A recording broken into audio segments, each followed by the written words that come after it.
Marianne Mencias is a motivational speaker, author, proponent, and empowered woman.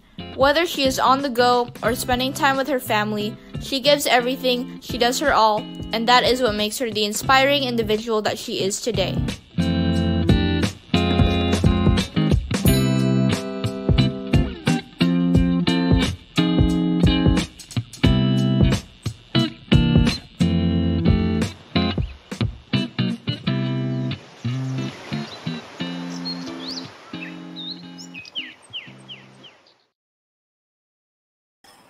Hi guys, and welcome to another episode of In Love With Me, where we feature inspiring individuals who will share their amazing stories. I am your host, Mafae Velasco, and for this series, our topic is finding your why.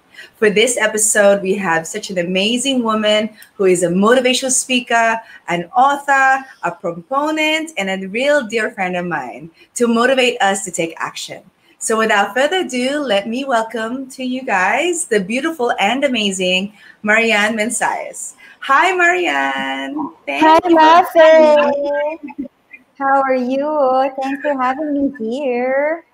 Thanks for saying yes. I mean, it's been it's been a moment since we've seen each other, and I know that we were supposed to have this interview, I think a few months ago, but I think it's God's perfect time, right? So I'm glad that we can get to feature you and share what you've been up to lately. And I'm sure there's so many things, because I have been admiring you from a distance, and I see there's so many things that you are doing.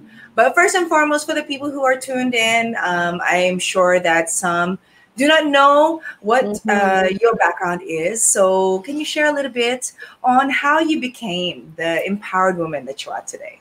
Wow. Okay. So I'm Marianne. It's Mencias. I like the slang. So Marianne Mencias.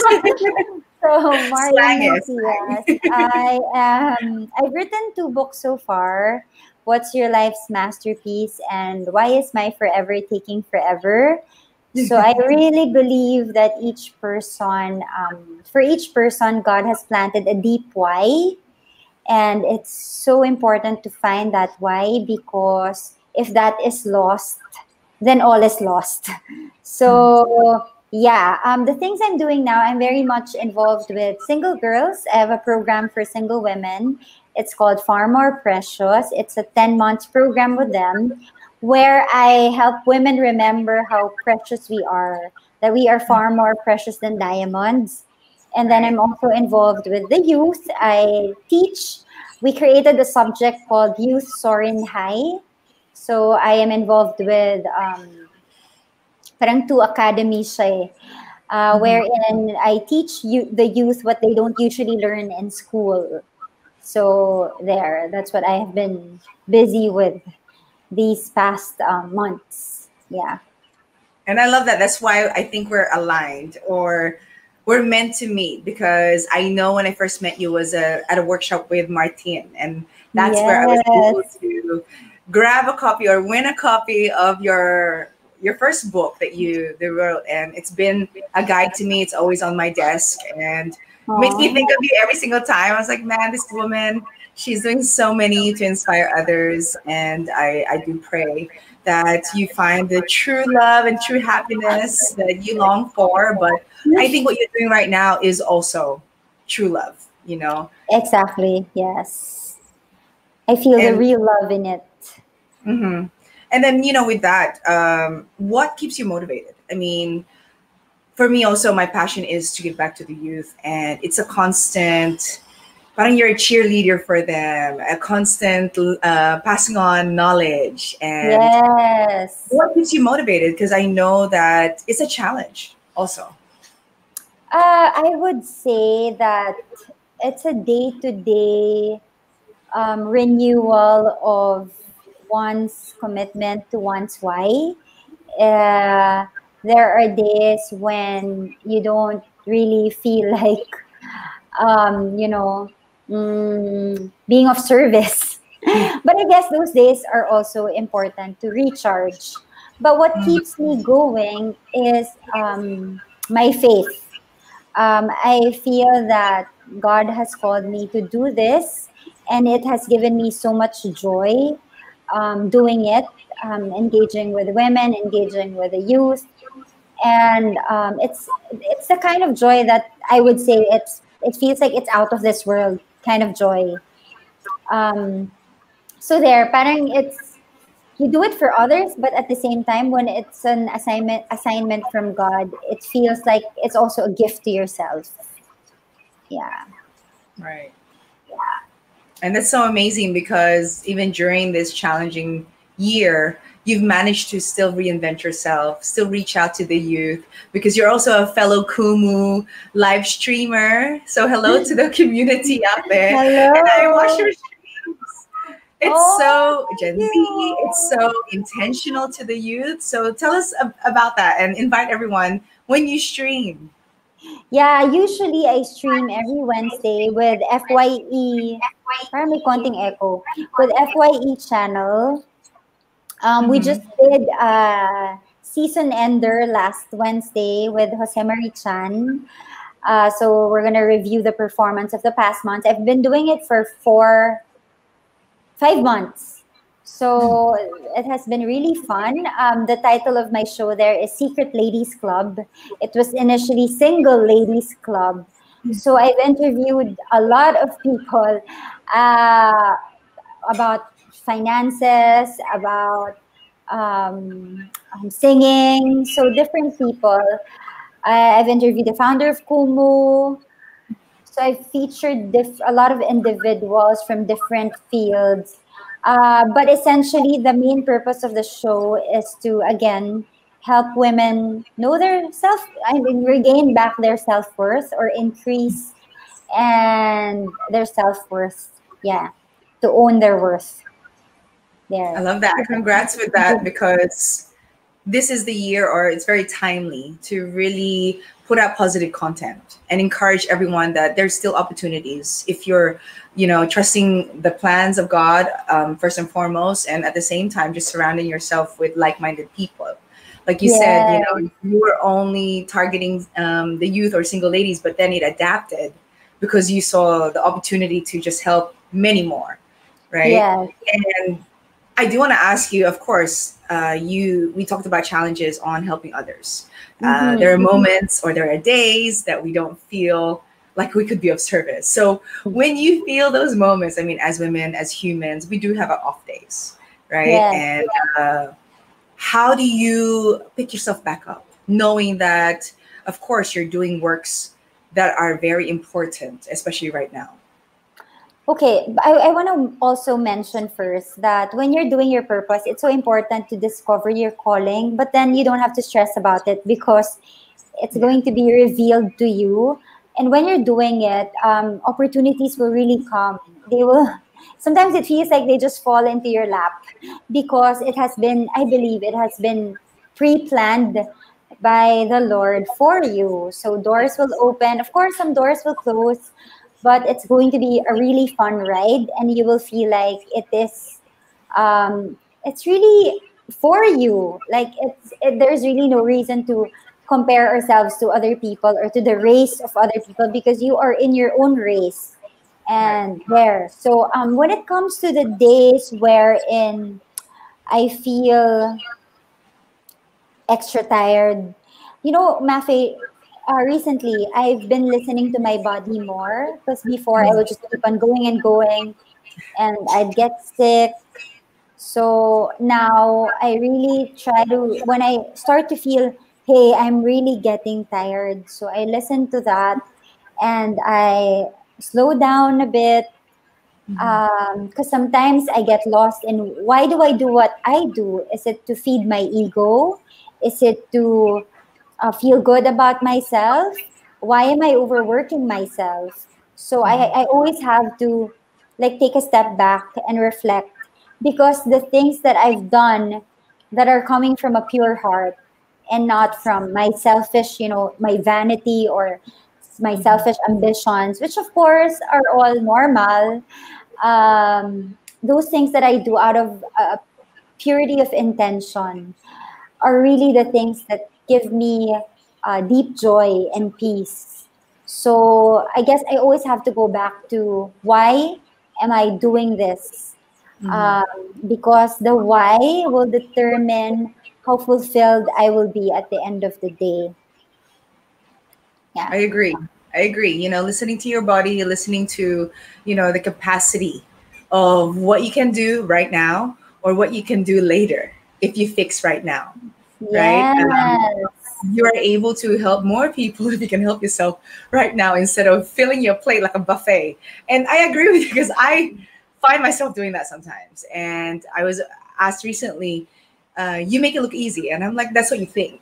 I actually am, a bit like this crazy roller coaster ride. And there are times that even my children tell me, like, Mom, it's okay. We can do that later, kind of thing. And I feel as Mhm. though that's also God speaking to other channels or speaking through other people, letting us Yes. know, yes, you're doing a good job, but relax. It's okay.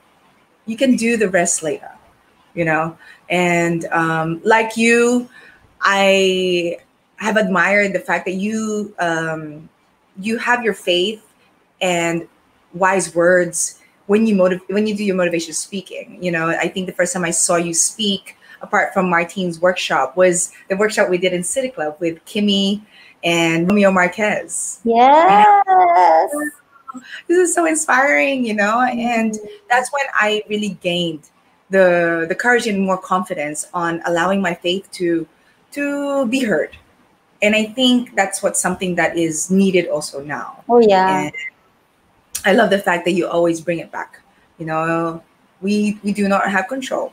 God's plans are His plans. They already planned before we even knew it was going to happen, right? And with that, I mean, if we bring it back to where you first started, apart from your faith, who were your inspirations? What made you Mm. decide I will be an author? I will be a motivation speaker. I will mentor others. Okay, so because I've always loved books, but before, of course, when I was young, I started with Sweet Valley High, Sweet Valley Kids, and then eventually it became Nicholas Sparks. And then slowly I started reading inspirational books. Some of the books that greatly influenced me are Five Secrets You Must Discover Before You Die by John Izzo, Mhm. because I can relate to the author how he described how passionate he is about conversations around life, about dreams, about purpose. And then another book by John Maxwell, Put Your Dream to the Test. And of course, the Feast Community. It's a Catholic charismatic community by Brother Bo. Mhm. So I guess I always say this in my talks and my vlogs that when we, because before I used to be in the dark, like I know I was doing things that are not pleasing to the Lord. But when I started working on my spiritual life, which I thought was there, but then I realized, oh my gosh, I was really calling the shots for my life. Like I'm still the boss.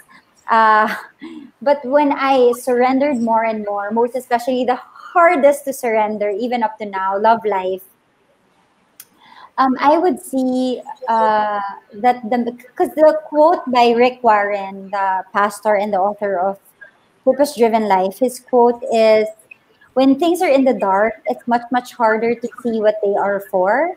But when you bring them to the light, it's much, much easier to see what they are for. So I feel that's what happened to me. That when I was in the dark, I felt like I have an idea of the things I wanted to do. But when Mhm. I finally obeyed the Lord more, I was brought to the light and it was more clear to me what my next steps are. Like it just okay, parang the purposes were being born in my heart. I'm so passionate about purpose. I'm gonna interview the most successful Filipinos and write about them. I didn't even know how I'm gonna do that. It's just in my heart.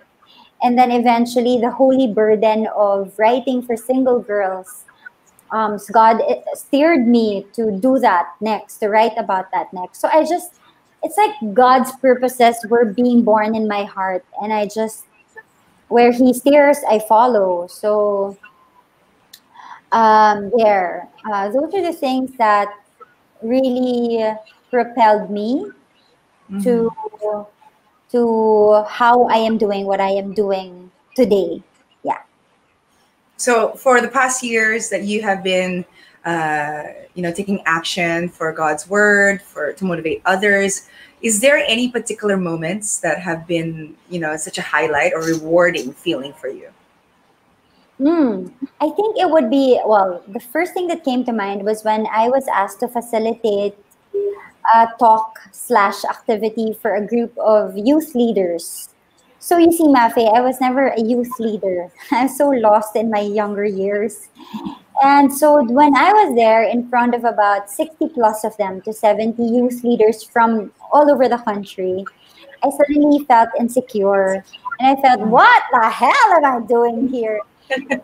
And then because of my nervousness, I started browsing Instagram and I saw the post of one woman I follow, si Jewel Mish, and she posted the verse, Ephesians 2, verse 10, which is, you are God's masterpiece, created to do good works He has planned long ago.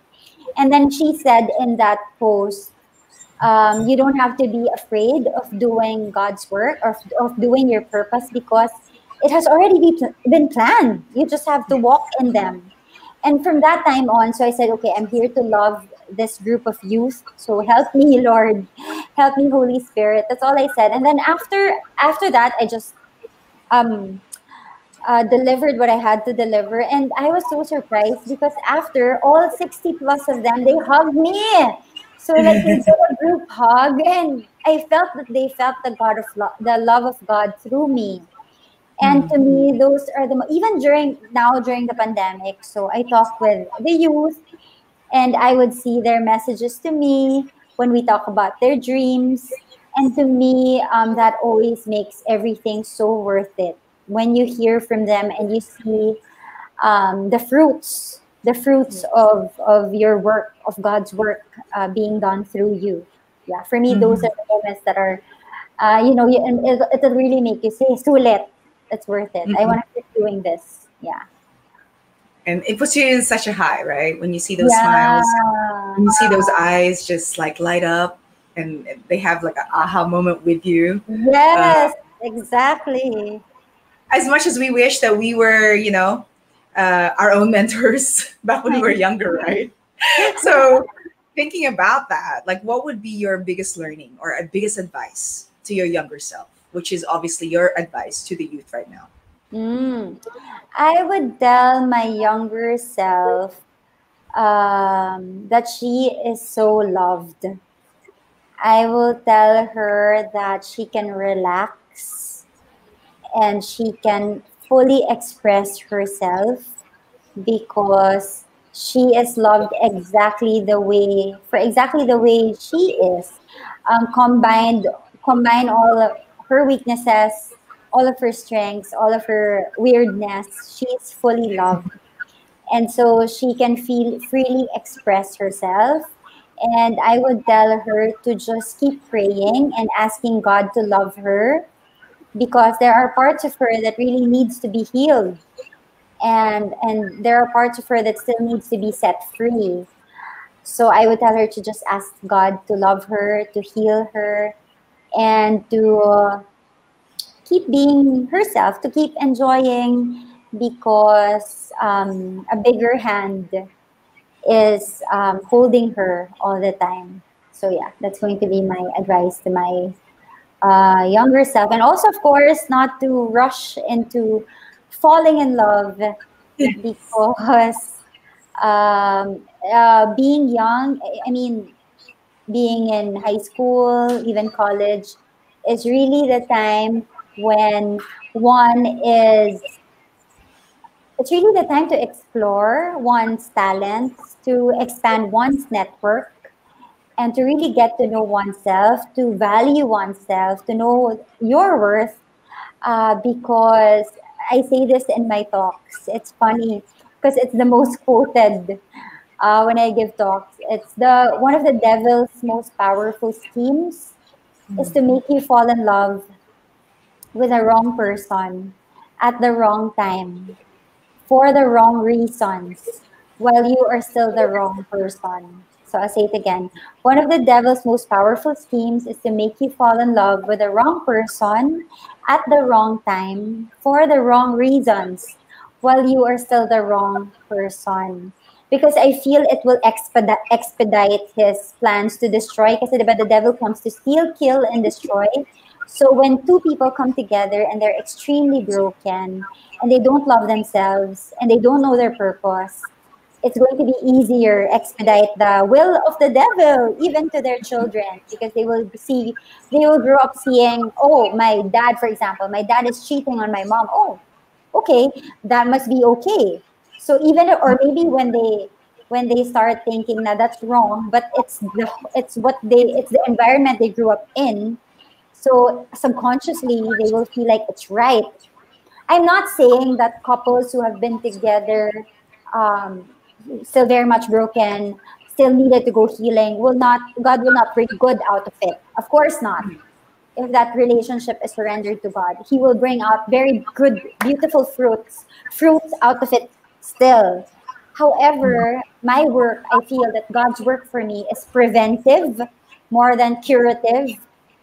Like, I feel like there is so much unnecessary pain that we can do away with if we just obey the Lord early on in our lives. And of course, that will start with the family you grew up in, diba? If you will see authentic love, if you will see purpose, if you will see self-worth, then it's much easier to learn that. Yeah. I agree with you. And I think also the negative works harder when you are a good person. So also, make sure that you just stay focused. Yeah. And I guess try to understand when that is happening in your life, because sometimes we can feel like, oh, this is God doing this. No, just make sure that you have that strong connection, because there could be those you're targeted because you're such a good person, right? And so I mean, I have a constant battle daily. That's true. I have this thought, and then all of a sudden I'm like, no, that's not right. But I think you have to have that strong faith to really understand when you're being pulled in the wrong direction. And I think that's what Marianne is also saying. I mean, for you to be that angel to others, to prevent for even negative things happening, that's amazing. Yeah, it's true that we are often tempted. So it's important to always ask for protection. And if I can just, tell some share one story. Uh, you know, in my life, because the devil knows maybe that my weakness is love.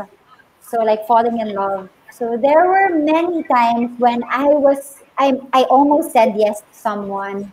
I was falling in love with this person, but I kept praying about it, and I felt God is asking me to fast about the relationship, meaning not talk to the guy first and ask God's perspective on it. So I did that even if my feelings were shouting otherwise, because I just want to keep on falling in love deeper. But I decided to listen to what the Lord is telling me. And lo and behold, it turned out that that guy was actually struggling with something that's really a red flag for me. It hit a non-negotiable. So I thank the Lord that I cooperated with His grace to protect me, because I could have, because I know a lot of women that it's self will more than God's will, which I also struggle with. But I'm happy during that time I allowed God to win, because if not, I don't know where I'm gonna be right now. Right. Yeah, if I think proceeded with my feelings. Yeah. Thank you for sharing that, because again, both of us, our passion is to guide the youth. Looking back when I was 21, when I first moved out here, I thought I knew everything, but now fast forward, I actually did not. And just having the sharing that you just shared there, totoo yun, there's a lot of distractions. There's a lot of, especially women, we're emotional, right? We love easily, and we think that, hey, this guy is it. And if we do not have that strength and that faith, then we will be going in somewhat of a wrong direction, because we're forcing the issue instead of being patient. Exactly. But wow, We're gonna be deceived. I love We're it. gonna be deceived. Yeah.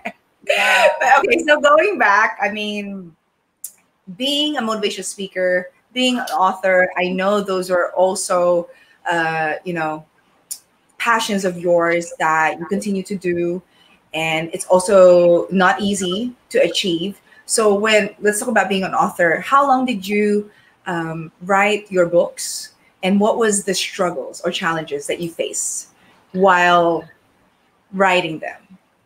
Okay, for the first one, I wrote it for, it has been in my heart for 3 years. But I was thinking, I'll just dabble in this. I'm just going to interview, for example, Jose Marichan via email. So I was thinking of just, just parang tiptoeing through it.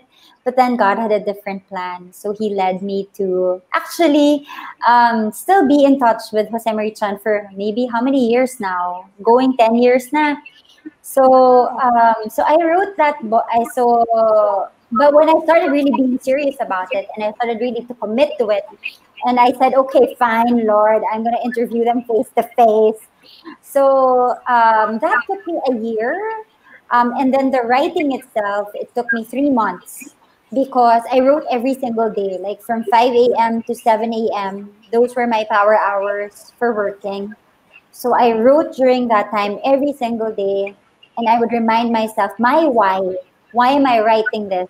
I don't even know if I'm gonna. I know it's not, because writing a book is really not profit wise unless you're a Rick Warren. Hopefully in the future, but it's really mission based. So I guess the struggle during that, honestly, when I was writing my first book, it really felt like God was pursuing me.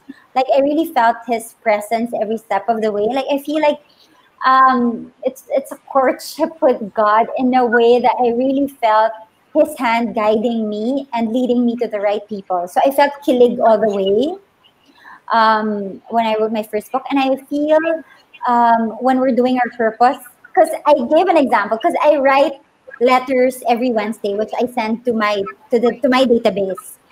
So Okay. one time, my topic was I my nephew, who is 3 years old, we cooked together. We cooked pesto together, and he was making, of course, a lot of mess when we were doing it.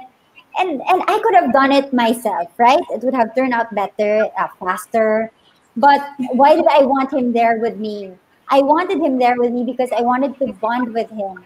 I wanted to love him in the process. I wanted him to learn something new. I want him to feel excited. So in that moment, I felt like God was showing me a glimpse of His heart. That the things that He is asking us to do, He can do it all by Himself, even better, even faster. But He allows us to be a part of the process because it's His way of bonding with us. Because these are the things that when I do it, Lord, I don't think I can do it. I need you.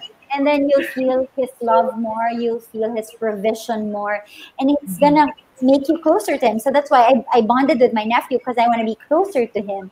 So same thing with what I experienced in my book. Like God wanted me to bring me into this adventure, and I really felt His love. For my second book, it's a different story because it's the why is my forever taking forever, because it had to touch on my issues. I had to be extra vulnerable about it, because it had to talk about a bit about my family also. So I think the real struggle with that was getting approval from my family to launch the book. It's like putting pleasing God above everything, even myself, because you always wanna look good, but then when you share something that's really ugly about you, that takes a lot of trust in God and courage. So to me, that was a struggle, really sharing that part of me, and of course, the vulnerability of and the courage to ask permission. When I asked my parents, my sister, to read my manuscript, I was like, oh my gosh, that was the hardest. But when I saw the smiles on their faces, and I knew I was fulfilling God's will. And I remember when I was about to launch it, we were at the final stages of publishing it. I really felt the attack of the enemy. Like, oh my gosh, the attack was really um, so strong. Like he really knew my weakness, like relationships, so he attacked me there. But then it's good that I was able to recognize it, that this is an attack, because I'm gonna launch this book that can help women know their worth. And when women know their worth and they don't settle, then children will grow up in healthier families. So which will, expedite God's plan also, because children will grow up seeing purpose and worth and Mhm. there. So yeah, yeah. So those were my struggles for my second book. And you're in the right path because your honesty, like you said, your vulnerability and sharing that to the world and letting them understand that, hey, I'm not perfect, but I did it. You know, you can also be an author if you like. And then leading up to being a motivational speaker, because for me, I know every time I host or every time I speak in front of people, I have to psych myself. Yeah, And for me, I think the sign of the cross, praying a little bit and breathing is my ritual. But every time it still gives me the nerve factor. So yeah. I want to ask you, what do you do when that happens to you? Every time I speak in front, what do I do? Or Yes. what do I Yeah. do when I'm nervous? Yeah. What's your, I guess, your ritual before speaking? Oh, okay, okay. Hmm. First is I have a Holy Spirit prayer, which my friend sent me. So it says there, fill me with your Holy Spirit, with wisdom and with love. So that's a part of that prayer. And then I usually kneel before I speak, because I remember that I'm just going to be an instrument. Because I got a problem when it's gonna be about me, but when I remember that, hey, I'm just gonna be used as a channel, then I start to relax. So yeah, I pray that Holy Spirit prayer. I kneel and pray that, and then there, that's it. I'd say, yeah. I love Of that. course, kind Share of a that with me, yeah. the prayer, Yes, I will please. send it to you for sure. There's so much more that we can talk about. I mean, I'm so inspired by you, Marianne, ever since I met you. And, I just follow Likewise. you and follow your lead in certain situations. And I appreciate you and what you do for others because we need more people like you. And with that said, please invite everyone how they can find you. I mean, guys, this is a woman that can give you so much wisdom with faith, with just being an empowered woman. So please, Marianne, share with everybody where they can find you and also where they can purchase the book. It's Christmas already, so Oh, this is a great gift, guys. all right. Thanks, Mafae. So my book, you can directly message me for it, so I can sign them if you want. You can email Yay. me at. You can follow me on Instagram or on Twitter or Facebook. It's being flashed now, or on YouTube, or you can send me a message in my email, marian.mencias@gmail.com. On Wednesday, I will have a show. It's going to be live on YouTube. It's called Captivating. It's based on a book, a life changing book for women. So I'm going to do that with two friends. I also send out love letters every Wednesday. So if you want to be a part of my database, then just email me also. We're going to add you to our mailing list, and then for my books, it's also available in Feast Books. That's FEAST, feastbooks.ph. Yeah, or you can order directly through Nina. What else pa ba? Yeah, I Workshops, do. perhaps? So, most of what I do now are just like this interviews and for the school and for the women enrolled in my program right now. But if you want to know your strengths, I'm a strengths coach. You can let me know, email me also. We're gonna give you, I have discounts for strengths, knowing your top 5 strengths. So we can send that to you and then we can schedule coaching. Yeah, there. There you have it, guys. Please follow Marianne and, learn, be empowered, inspire with her.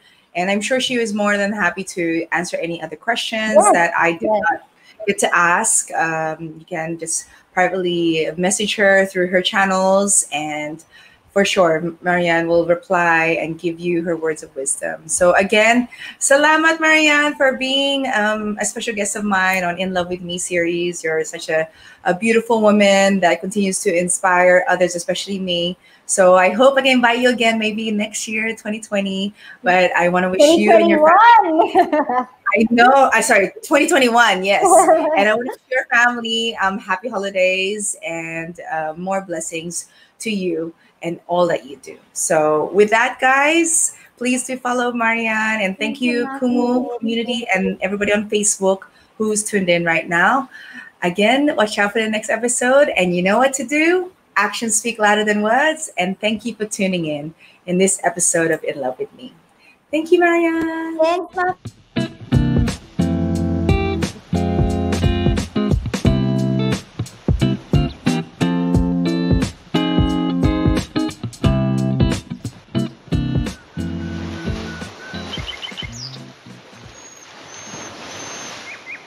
Thank you for watching In Love With Me series.